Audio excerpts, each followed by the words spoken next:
The 1919 fire was covered in additional stories.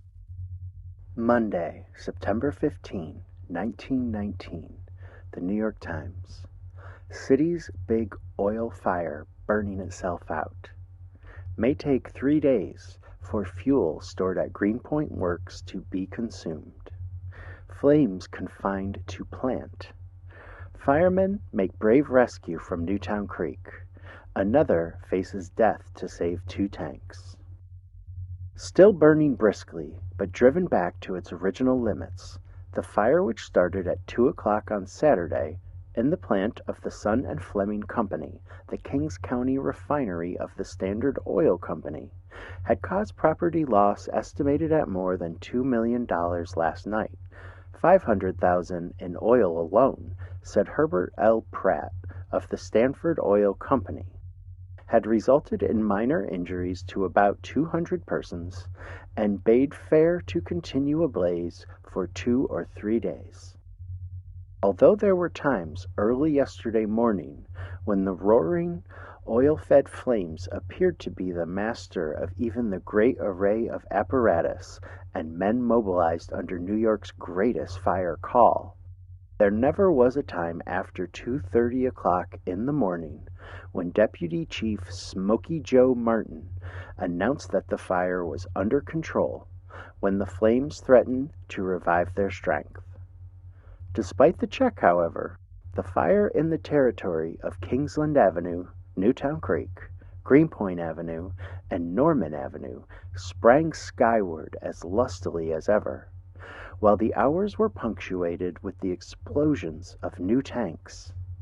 As nearly as could be ascertained, 36 of the receptacles were claimed by the fire. Throughout the day and far into last night, throngs watched the fire.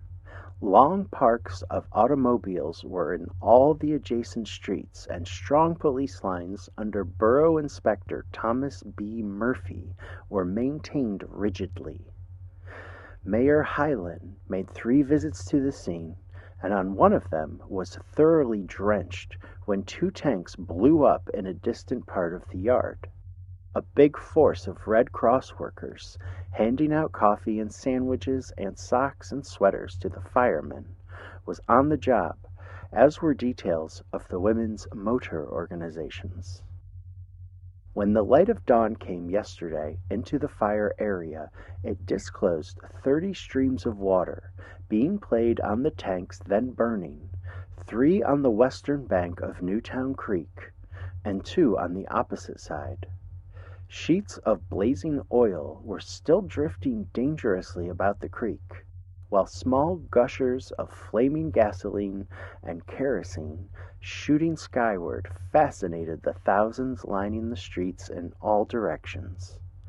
Although the fire had passed under control, the firemen were fighting hard to keep it there, and a special squad of Manhattan smoke eaters were on hand to help the weary Brooklyn men.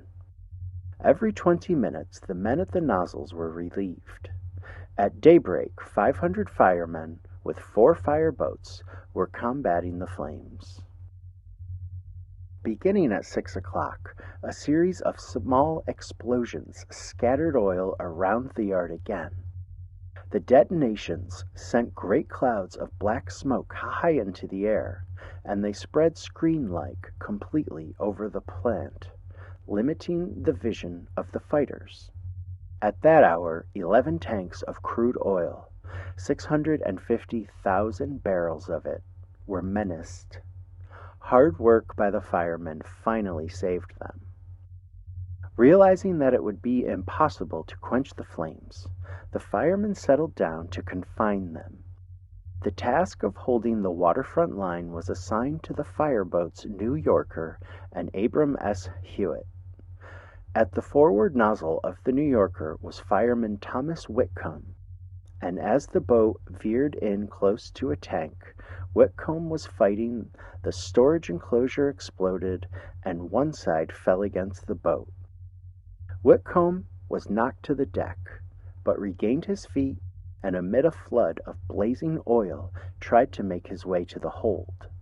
Dense smoke blinded him, and he walked over the side into the creek, the surface of which also was aflame with oil.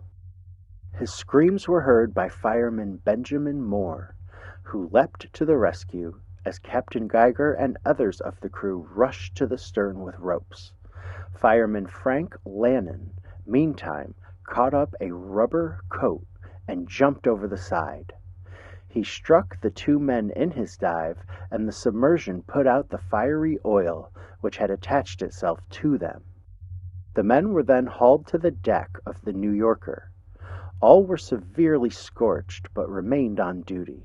Another instance of bravery was enacted a short time later by Lieutenant Louis Szymanski of Truck 146.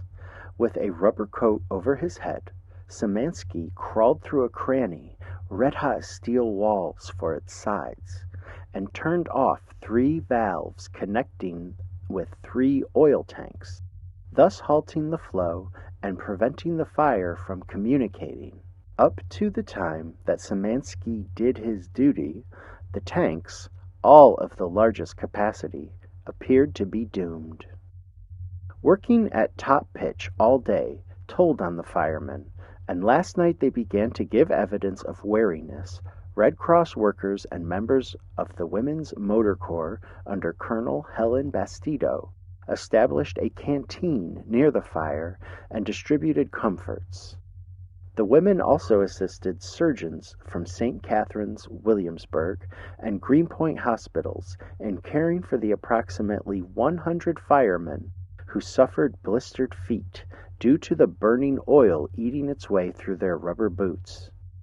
The work of holding the flames in check was being directed last night by Brooklyn Fire Commissioner William Thompson, who reported for duty after Chief Kenlin and Fire Commissioner Drennan had gone.